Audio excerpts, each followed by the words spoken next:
Vote গ্রহণটা যেভাবে হয়েছে, vote গণনাটা তার সম্পূর্ণ উল্টোভাবে হয়েছে। নমনীয়তা এবং কোনো ধরনের কম্প্রোমাইজ জুলাই বিপ্লবের চেতনার ক্ষেত্রে আমরা করতে পারবো না। বাংলাদেশের মানুষ তাদের এই ব্যালটের অধিকার অবশ্যই তারা উদ্ধার করে ছাড়বে ইনশাআল্লাহ। যেই নির্বাচন গতকাল হয়ে গেল, এখানে ব্যাপক মানুষের উৎসাহ এবং উদ্দীপনা সহ উপস্থিতিতে আমরা স্বাগত জানিয়েছি এবং বাংলাদেশ স্থিতিশীল হবে সেই প্রত্যাশা আমরা ব্যক্ত করছি। স্বাভাবিকভাবেই স্থিতিশীলতার জন্য যারা এই মুহূর্তে বিজয়ী ঘোষণা করা হয়েছে, যাদেরকে বাংলাদেশের স্থিতিশীলতা রক্ষা করা তাদের প্রধান দায়িত্ব, তারাই যদি দেশকে অস্থিতিশীলতার দিকে ঠেলে দেয় তাহলে দেশের জন্য সেটা হবে সবচেয়ে হতাশাজনক বিষয় এবং উদ্ভূত পরিস্থিতির জন্য সম্পূর্ণ দায় তাদেরকেই নিতে হবে। আমরা অত্যন্ত দ্ব্যর্থহীন ভাষায় বলতে চাই, জুলাই বিপ্লবের চেতনাকে যদি ধ্বংস করার চেষ্টা করা হয় তাহলে সেখানে আমরা আনকম্প্রোমাইজ থাকব। আমরা কোনো নমনীয়তা এবং কোনো ধরনের কম্প্রোমাইজ জুলাই বিপ্লবের চেতনার ক্ষেত্রে আমরা করতে পারবো না। কাজেই সকল মহলকে আমরা সেই বিষয়ে আমরা স্পষ্ট বার্তা দিতে চাচ্ছি। তারপরে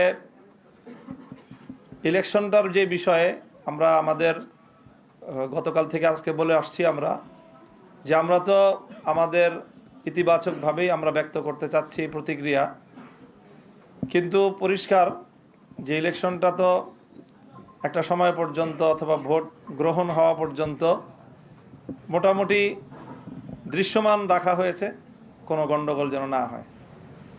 কিন্তু ভোট গণনা শুরু হওয়ার পর থেকেই আমাদের কাছে একেবারেই দিবালোকের ন্যায় স্পষ্ট যে ভোট গ্রহণটা যেভাবে হয়েছে, ভোট গণনাটা তার সম্পূর্ণ উল্টোভাবে হয়েছে এবং সেখানেই আগামীর বাংলাদেশের ভাগ্য এবং মানুষের জনরায়ের প্রতি চরমভাবে অশ্রদ্ধা প্রদর্শন করা হয়েছে, অসম্মান করা হয়েছে।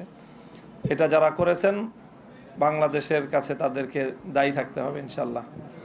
এবং ইতিহাস বারবার ফিরে আসে, বাংলাদেশের মানুষ তাদের এই ব্যালটের অধিকার অবশ্যই তারা উদ্ধার করে ছাড়বে ইনশাল্লাহ, সেই প্রত্যয় আমরা ব্যক্ত করছি।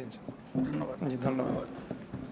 আলহামদুলিল্লাহ, দীর্ঘক্ষণ ধরে আপনারা আছেন, সবাইকে ধন্যবাদ জানিয়ে আমরা দেশবাসীকে কৃতজ্ঞতা আদায় করতে চাই যে সকল ধরনের হুমকি ধমকি অত্যাচার জুলুম নিপীড়ন অগ্রাহ্য করে দেশবাসী যেভাবে আমাদের পাশে দাঁড়িয়েছিল, আমরা রিয়েলি অভিভূত, তাদের কাছে কৃতজ্ঞ।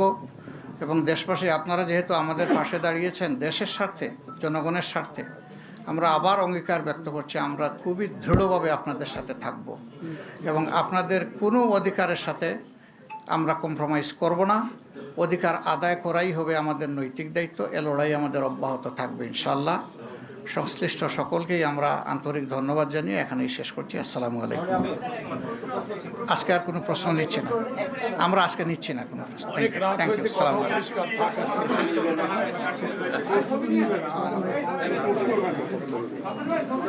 এইটা জানি কার এটা